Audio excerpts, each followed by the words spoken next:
اعوذ باللہ من الشیطان الرجیم بسم اللہ الرحمن الرحیم بل الانسان علی نفسہ بصیرہ ولو القی معاذیرہ صدق اللہ العظیم رب اشرح لی صدری ویسر لی امری واحلل عقدۃ من لسانی یفقہوا قولی رب یسر ولا تعسر وتمم بالخیر آمین یا رب العالمین۔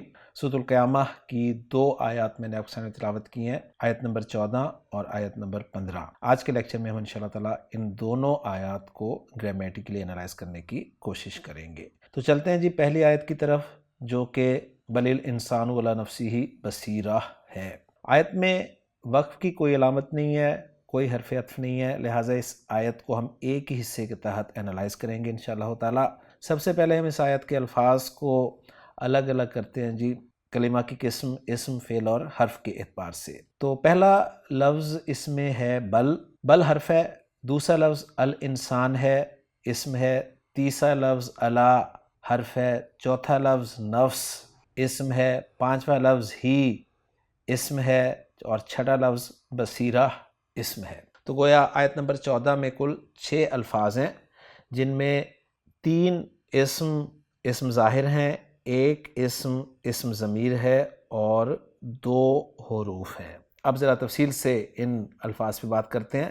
بل جو ہے حرف اضراب ہے، پہلے بھی اس پہ تفصیل سے بات کر چکے ہیں کہ یہ یا تو انتقالی ہوتا ہے یا ابطالی ہوتا ہے۔ وہ ساری باتیں دہرانے کی ضرورت نہیں ہے، انشاءاللہ تعالیٰ آپ کے علم میں وہ ہوں گی۔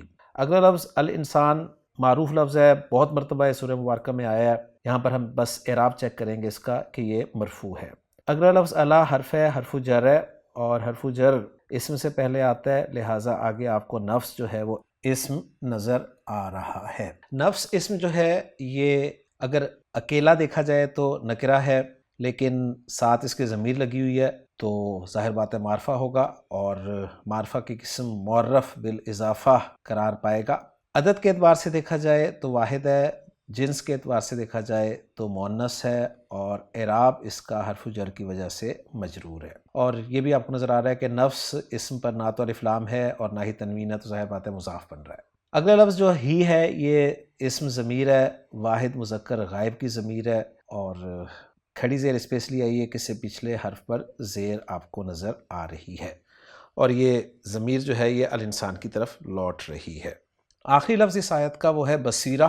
بصیرہ یہ بصیر کی مؤنث ہے، اور بصیر جو ہے با صاد را حروف مادہ سے صفت مشبہ کا صیغہ ہے، اور بعض کے نزدیک یہ اس میں مبالغہ کا وزن ہے، فعیل۔ تو بصیر کی مؤنث بصیرہ، اور بعض کے نزدیک یہ جو گولتا ہے یہ مبالغے کی گولتا ہے۔ تو بصیر کے معنی خوب دیکھنے والا۔ بصیرہ کا اگر سی این جیز کیا جائے تو یہ واحد ہے، مؤنث ہے، مرفوع ہے اور نکرہ ہے۔ تو الحمدللہ جی الفاظ کی بات مکمل ہو گئی، اب الفاظ کو جوڑ کر ہم جملہ بناتے ہیں۔ تو بل جو ہے یہ اضراب کے لیے ہے، اور یہ اضراب للانتقالی ہے۔ الانسان سے ہمارا جملہ شروع ہو رہا ہے، الانسان معرفہ ہے، مرفوع ہے، تو ظاہر بات ہے مبتدا بنے گا، اور جب مبتدا ہم الانسان کو قرار دیں گے تو ہمیں چاہیے اس کی خبر، اور خبر جو ہے وہ نکرہ ہوگی اور مرفوع ہوگی۔ تو بصیرہ ہمیں نظر آ رہا ہے لفظ جو کہ مرفوع اور نکرہ ہے۔ تو الانسان و بصیرہ، تو یہاں پر وہ رائے زیادہ پاورفل ہے کہ بصیرہ میں جو گولتا ہے یہ مبالغے کی تا ہے، یعنی انسان خوب دیکھنے والا ہے۔ الا نفسی ہی بیچ میں رہ گیا، الا حرف جر ہے، نفسی ہی مضاف الیہ ہو کے مجرور ہے، اور یہ جار مجرور جو ہیں یہ مل کر متعلق ہو جائیں گے بصیرہ کے، متعلق مقدم ہو گئے گویا، اور یوں الانسان مبتدا اپنی خبر بصیرہ سے مل کر جملہ اسمیہ بن جائے گا۔ تو الحمدللہ جی آیت نمبر 14 بڑی آسانی سے گرامیٹیکلی انالائز ہو گئی ہے۔ اب چلتے ہیں آیت نمبر 15 کی طرف، اور آیت نمبر 15 ہے وَلَوْ أَلْقَى مَعَاذِيرَهْ۔ الفاظ کو الگ کرتے ہیں جی، پہلے اس میں پہلا لفظ واو ہے، دوسرا لفظ لو ہے، تیسرا لفظ القا ہے، چوتھا لفظ معاذیرہ ہے، اور پانچواں لفظ ہو ہے۔ اب ان پانچوں الفاظ کو کلمہ کی قسم، اسم، فعل اور حرف کے اعتبار سے دیکھتے ہیں۔ واو حرف ہے، اور یہ کون سا حرف ہے اس پہ انشاءاللہ تعالیٰ ترکیب کرتے ہوئے ہم خاص طور پہ بات کریں گے۔ لو جو ہے یہ بھی حرف ہے، اور لو قرآن مجید میں دو طرح کا ہی استعمال ہوا ہے، ایک لو شرطیہ استعمال ہوا ہے اور ایک لو جو ہے وہ مصدریہ استعمال ہوا ہے۔ تو دونوں لو جو ہیں وہ حرف ہیں، اور لو شرطیہ اور لو مصدریہ کی پہچان بہت آسان ہے۔ ہر وہ لو جو ودہ یا ودو، یہ دو فعل میں نے بولے ہیں، ودہ ماضی اور یا ودو مضارع، ان کے بعد آئے گا، وہ لو جو ہے وہ بطور حرف مصدر کے استعمال ہوگا۔ تو لو مصدریہ کی پہچان بہت آسان ہے، اس کے علاوہ جتنا بھی لو آپ کو قرآن مجید میں نظر آئے گا یہ لو شرطیہ ہی ہوگا۔ اور یہ بات بھی آپ اچھی طرح جانتے ہیں کہ لو شرطیہ جو ہے یہ گرامر والوں کے نزدیک غیر الجازمہ ہوتا ہے۔ غیر الجازمہ کا کیا مطلب ہے؟ یعنی یہ اپنے بعد میں آنے والے فعل کو مجزوم نہیں کرتا۔ عام طور پہ اس کے بعد فعل ماضی ہی آتا ہے، اور ظاہر بات ہے فعل ماضی تو مبنی ہوتا ہے تو اس نے کیا مجزوم ہونا ہے، لیکن اگر اس کے بعد فعل مضارع بھی آ جائے تو آنے والا فعل مضارع جو ہے وہ مجزوم نہیں ہوتا۔ اس کی ایگزامپل میں آپ کو قرآن مجید سے دکھا دیتا ہوں۔ ایک ایگزامپل اس کی سورۃ توبہ سے میں آپ کو بالکل واضح دکھا رہا ہوں، نوٹ کیجئے گا۔ اللہ تعالیٰ فرما رہے ہیں کہ لو یجدون ملجأ او مغارات او مدخلا لولوا الیہ وہم یجمعون۔ تو یہاں پر آپ دیکھیں لو کے بعد یجدون فعل مضارع آ رہا ہے، جمع مذکر غائب کا صیغہ ہے، اور فعل مضارع مرفوع استعمال ہو رہا ہے۔ سورۃ الرعد میں دیکھیں اللہ تعالیٰ فرما رہے ہیں کہ لو یشاء اللہ لہدی الناس جمیعا۔ تو لو کے بعد یشاء فعل مضارع مرفوع آپ دیکھ رہے ہیں۔ اسی طرح سورۃ الکہف میں دیکھیں اللہ تعالیٰ فرما رہے ہیں کہ لو یؤاخذہم بما کسبوا لعجل لہم العذاب۔ تو لو کے بعد یؤاخذ فعل مضارع مرفوع آپ دیکھ رہے ہیں۔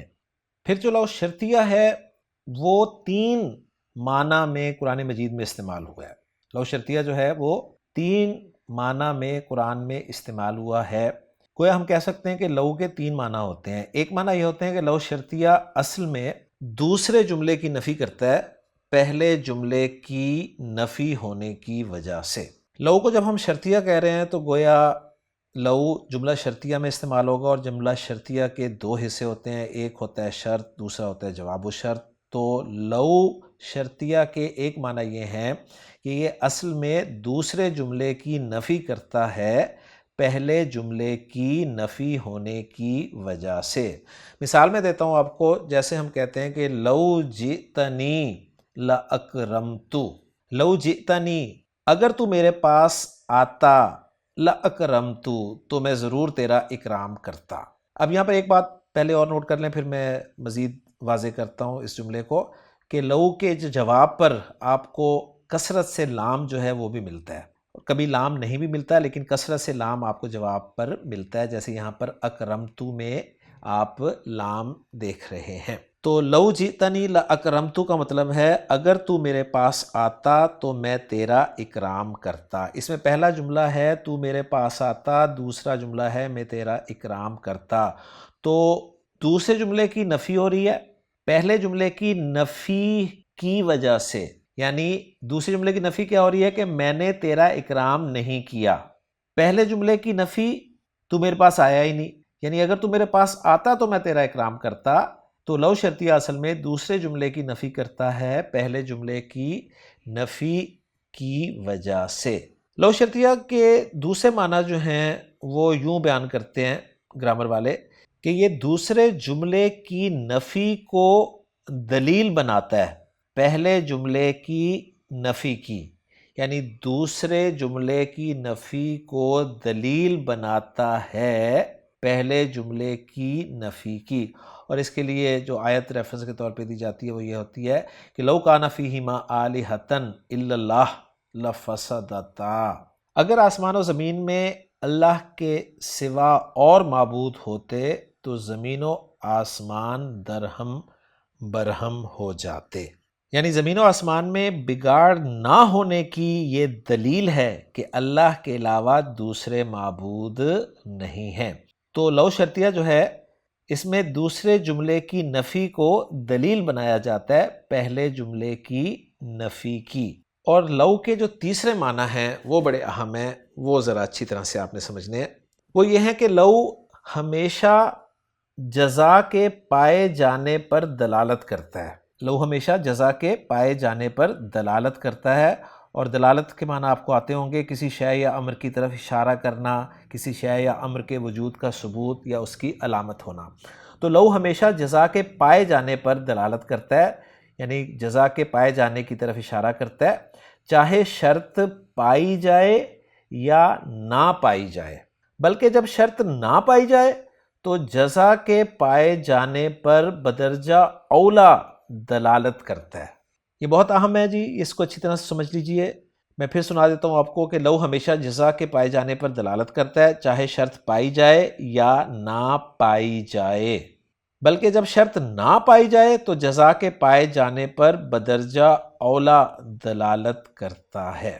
یہ لو جو ہے ہوتا شرطیہ ہی ہے، لیکن اس لو کو لو وصلیہ کہتے ہیں، اور عام طور پر اس لو وصلیہ سے پہلے آپ کو واو ضرور ملتا ہے۔ تو یہاں پر جو لو استعمال ہوا ہے نا، یہ لو وصلیہ استعمال ہوا ہے، اور لو وصلیہ سے پہلے ایک جملہ آتا ہے، اور اس جملے کو ہم کہتے ہیں کہ یہ اصل میں دوسرا جملہ ہے۔ دیکھیں نا، لو شرطیہ جو ہے اس کے بعد دو جملے ہوتے ہیں نا، ایک ہوتا ہے شرط اور ایک ہے جواب شرط۔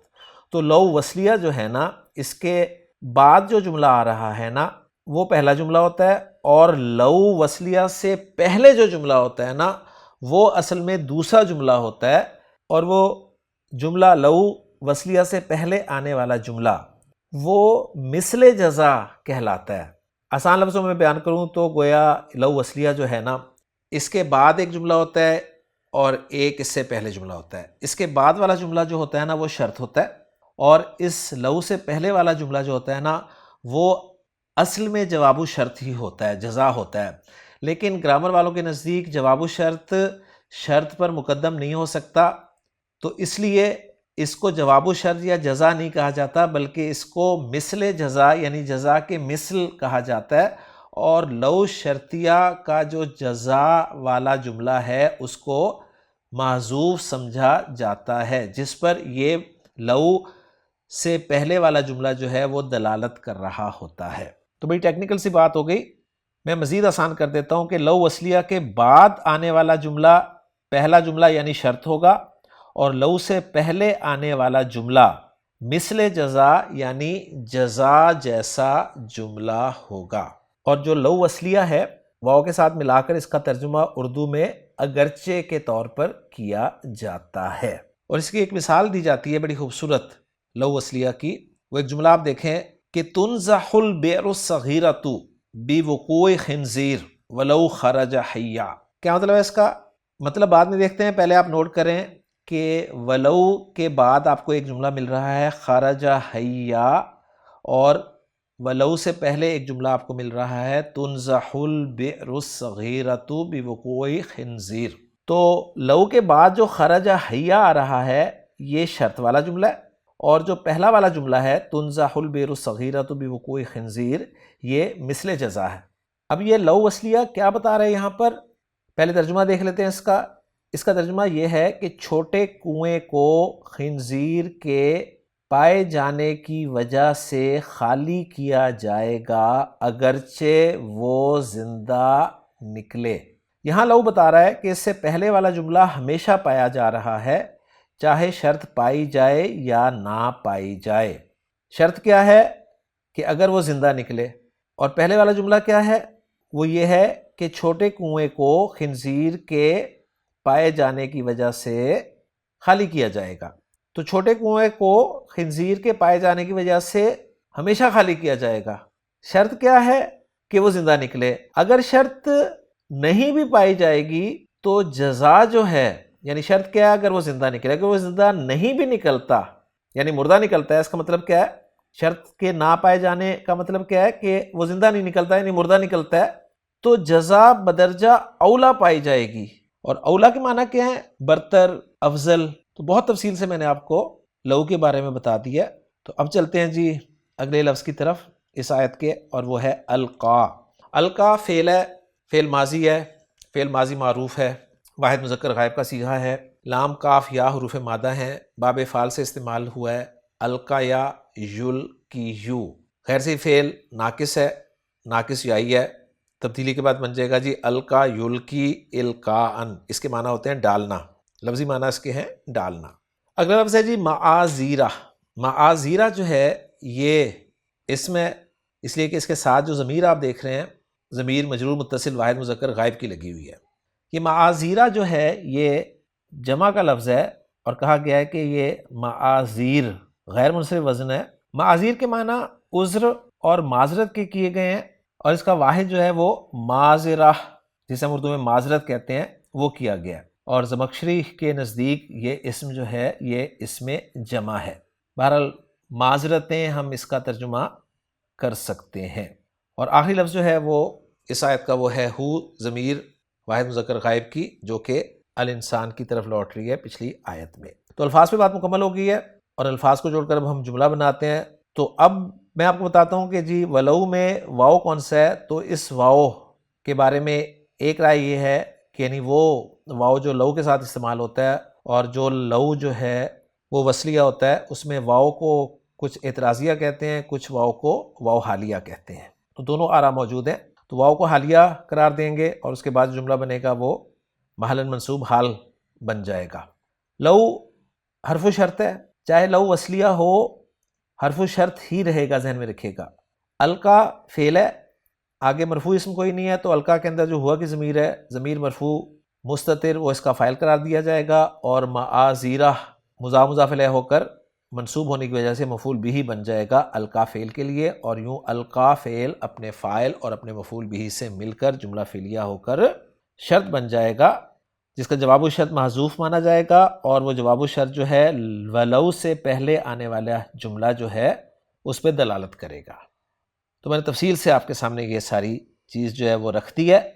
محمود صافی صاحب کی ورکنگ میں بھی دیکھ لیتے ہیں کہ انہوں نے اس کو کس طرح سے بیان کیا تاکہ یہ چیز آپ کے سامنے بالکل واضح ہو کر آ جائے۔ محمود صافی صاحب کیا بتا رہے ہیں؟ وہ بتا رہے ہیں کہ بل جو ہے یہ اضراب کے لیے ہے، علی نفسی ہی متعلق ہے بصیرہ کے، اور بتا رہے ہیں کہ بصیرہ جو ہے وہ خبر ہے، اور تا جو ہے بصیرہ میں وہ مبالغے کے لیے ہے۔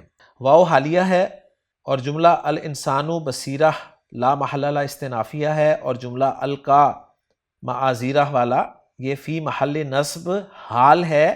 بصیرہ کی جو ضمیر ہے نا، بصیرہ میں جو ضمیر ہے اس سے حال ہے، اور جواب الشرط وہ کہہ رہے ہیں محذوف ہے، تقدیرہ ما قبلت منہ، یعنی وہ کتنی ہی معذرتیں کر لے انہیں اس سے نہیں قبول کیا جائے گا۔ تو انہوں نے جواب الشرط جو ہے محذوف بنا دیا، اور اگر ہم اس طریقے سے دیکھیں تو مطلب یہ ہے کہ انسان اپنے نفس سے بہت باخبر ہے، چاہے وہ معذرتیں کرے، اگر معذرتیں نہیں بھی کرتا وہ تو باخبر تو وہ ہے ہی ہے۔ تو بہرحال جی سورۃ القیامہ کی 2 آیات ہم نے گرامیٹیکلی انالائز کر لی الحمدللہ۔ اب آخر میں ہم ان دونوں آیات کے تراجم دیکھ لیتے ہیں جی۔ تو پہلا ترجمہ میں آپ کے سامنے رکھ رہا ہوں، بل الانسان علی نفسہ بصیرہ، بلکہ انسان خود اپنے اوپر حجت ہے، ولو القا معاذیرہ، اگرچہ کتنے ہی بہانے پیش کرے۔ اور دوسرا ترجمہ رکھ رہا ہوں آپ کے سامنے کہ بل الانسان علی نفسہ بصیرہ، بلکہ انسان اپنے آپ کو خوب دیکھنے والا ہے، ولو القا معاذیرہ، اگرچہ وہ اپنے بہانے پیش کرے۔ تو نوٹ کریں آپ، دونوں تراجم میں ولو کا ترجمہ جو ہے وہ اگرچہ کے طور پر کیا گیا ہے۔ تو الحمدللہ جی آج کے لیکچر میں ہم نے سورۃ القیامہ کی 2 آیات الحمدللہ گرامیٹیکلی انالائز کر لی ہیں۔ انشاءاللہ تعالیٰ اگلے لیکچر میں اگلی آیات کے ساتھ آپ سے ملاقات ہوگی۔ سبحانک اللہم و بحمدک، اشہد ان لا الہ الا انت، استغفرک و اتوب الیک۔